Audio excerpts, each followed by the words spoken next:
어떤 역할을 부여한다. 그래서 이제 역할을 주고 그거에 맞춰서 행동을 해라. 이렇게 이제 그 챗GPT한테 지시하는 방식, 역할 부여하기. 그 챗GPT의 프롬프트 엔지니어링 또는 사용법에서 매우 자주, 거의 빠짐없이 항상 등장하는 대표적인 방법 중에 하나입니다. 이걸 자세히 한번 살펴보도록 하죠.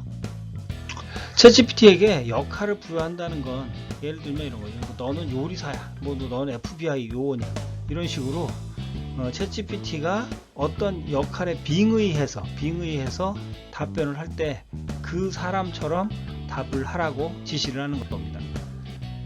이제 우리가 기대하는 건 더 구체적인 응답, 그리고 어떤 상황에서 더 적합한 응답을 해주기를 기대를 하는 거죠. 다양한 역할을 부여할 수 있을 겁니다. 예를 들어서 보면 피트니스 트레이너일 수도 있고, 여행 가이드일 수도 있고, 또는 영화 평론가 입장에서 뭔가 얘기를 해달라고 할 수도 있을 겁니다.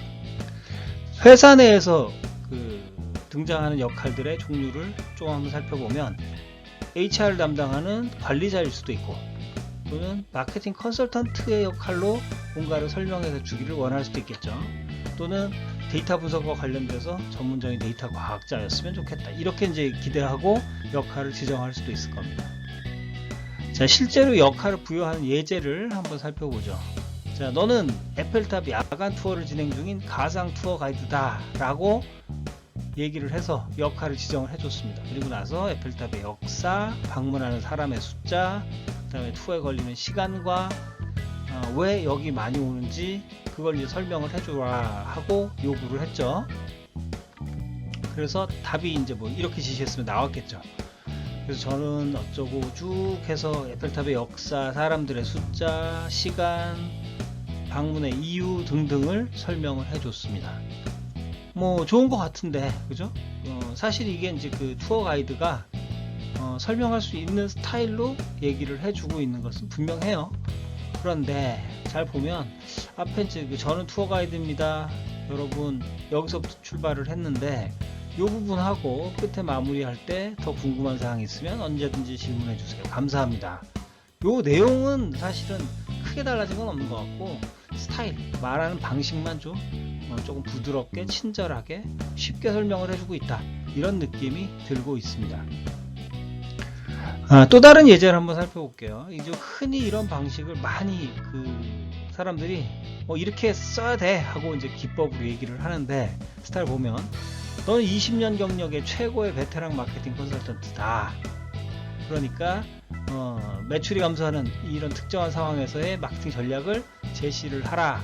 사실은 이거를 원했던 건데 앞에 이제 어떤 식의 답변을 듣고 싶은지를 지정하기 위해서 역할을, 20년 경력 등등을 지정을 해준 겁니다. 자, 그래서 답변이 나왔습니다. 그래서 시장 분석 및 재조정이라든지 고객 중심의 전략 강화, 디지털 마케팅 강화 등등 해서 총 5가지를 꽤 상세하게 설명을 해주고 있어요. 자, 그런데 이게 과연 좋아진 건지 점검을 한번 해보자고요. 우리가 20년 경력의 최고의 베테랑 마케팅 컨설턴트까지 장황한 수식어를 붙여서 역할을 지정을 해줬는데, 이렇게 하면서 우리가 기대했던 건 과연 뭐냐 이거죠. 우리가 기대했던 건 아마도 더 전문적인 그리고 획기적인 답을 얻어내고 싶었던 거일 수가 있겠죠. 틀림없이 그럴 겁니다. 아마 더 좋은 답변, 그냥 했을 때는 안 나올 만한 훌륭한 답변이 나오기를 기대를 하는 거였을 거예요. 그런데 자, 실제로 그게 그렇게 된 건지를 한번 살펴보면, 내용으로 봤을 때 시장 분석부터 신제품 및 서비스 개발까지 이런 제안한 내용들이 사실 이런 역할을 지정을 해주지 않아도 충분히 나올 수 있는 다른 형태의 이제 프롬프트 사용을 가지고 충분히 나올 수 있는 거 아니었느냐 하는 점이 눈에 들어옵니다. 저는 20년 경력에 어쩌고 하는 이 첫 설명, 이 상황을 극복하기 위한 전략을 제시하겠어요? 여기 이 두 문장 딱 빼고 나면 나머지 전체는 이렇게 안 해도 그대로 나올 수 있는 내용들이었다는 거예요. 그러면 우리가 원했던 거 그대로 됐을까요? 그렇지 않은 것 같단 말이죠. 우리가 처음부터 역할 부여하기에 대해서 착각을 좀 하고 있어서 그럴 수 있습니다. 전문가라고 그리고 더 전문가기 위해서 막 20년 베테랑 이런 걸 다 갖다 붙였는데, 그렇게 지정을 하면, 그런 식으로 지정을 하면 더 전문적인 지식을 사용할 것이다. 이런 기대를, 이 사실은 말이 안 되는 거죠. 그리고 그 이해도가 낮은 분들이 열심히 이걸 마치 그런 것처럼 얘기하는 경우들도 많아요. 책에도 그런 식으로 나오는 경우들이 많고. 근데 팩트는 뭘까요? 챗GPT가 알고 있는 범위는 한정이 돼 있어요. 또 조사를 해서 갖고 올 수 있는 것도 마찬가지죠. 역할을 지정한다고 해서 없던 전문 지식이 갑자기 생겨난다? 이건 처음부터 말이 안 되는 거죠. 역할 부여가 해주는 역할은, 사실 기능은 답변을 어떤 식으로 할 건지, 톤, 뭘 중심으로 해서 얘기할 건지, 그 다음에 어떤 스타일로 얘기할 건지, 그거를 변경시켜 주는 게 다른 거예요. 더 전문적인, 그 다음에 더 정답이 나온다? 그런 용도가 아니라는 거죠. 여기 착각이고 과장, 효과에 대해서 그 확대 해석을 한 잘못된 거죠. 오해인 겁니다. 역할 부여학이라는 게 근본적인 한계를 가지고 있어요. 역할은 매우 다양하고 또 복잡할 수 있습니다. CEO라고 하더라도 다양한 CEO가 있을 거고, 컨설턴트, 관리자, 피트니스, 평론가, 다 다양한 사람들이 있을 거예요. 평론가라고 하더라도 굉장히 거친 사람이 있고, 그 다음에 또 깊이 있는 지식이 있는 사람이 있고, 또 어떤 사람은 재미있게 얘기하는 사람이 있고, 뭐 종류가 다양할 수 있겠죠. 그죠? 단순하게 역할을 지정하는 거, 그것도 역할을 아주 단순하게 지정해야 하고, 구체성, 정확성 이런 부분들은 아주 깊이 있게 들어갈 수가 없겠죠.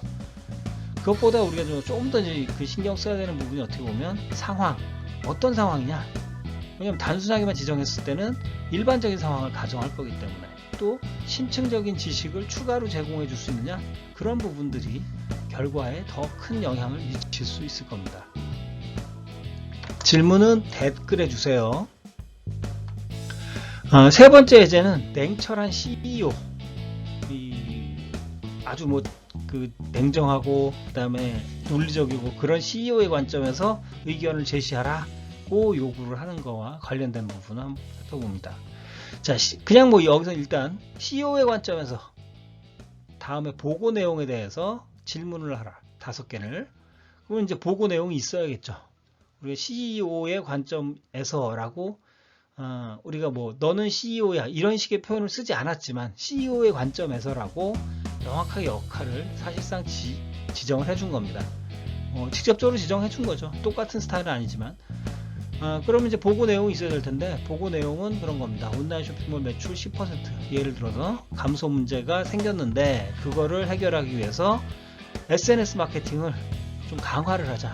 그래서 20% 비용을 증가시키자 하고 제안이 이제 밑에서 된 거죠. 이제 보고를 한 거예요, CEO한테. 그런 상황이라면 CEO는 이걸 검토하면서 어떤 질문을 하겠느냐, 이런 거죠. 그래서 여기 보시면 5개.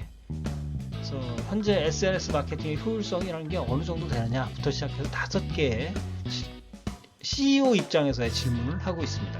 그 중에 한 가지를 살펴보면, 다른 마케팅 채널, 검색 엔진이나 이메일 이런 것들하고 대안들하고 비교했을 때 SNS 마케팅이 우리 입장에서, 현재 우리 회사의 전략에서 가장 중요한 거 맞아? 아니면 다른 채널이 더 효율적이진 않아? 그걸 비교해서 알려줘.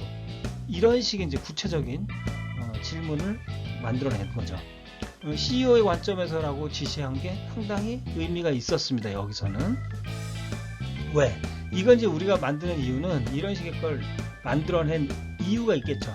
이 의도는 뭐냐면 점검을 하기 싶은 거예요. 보고 내용을 정했는데 거기서 뭐가 빠지고 어떤 설명이 더 필요한지를 미리 체크를 해보겠다라고 생각한 거예요.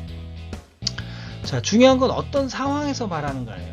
그리고 또 누구에게 말하는가예요. 이런 부분들이 구체화가 돼야 더 제대로 설명을 해줄 수가 있겠죠.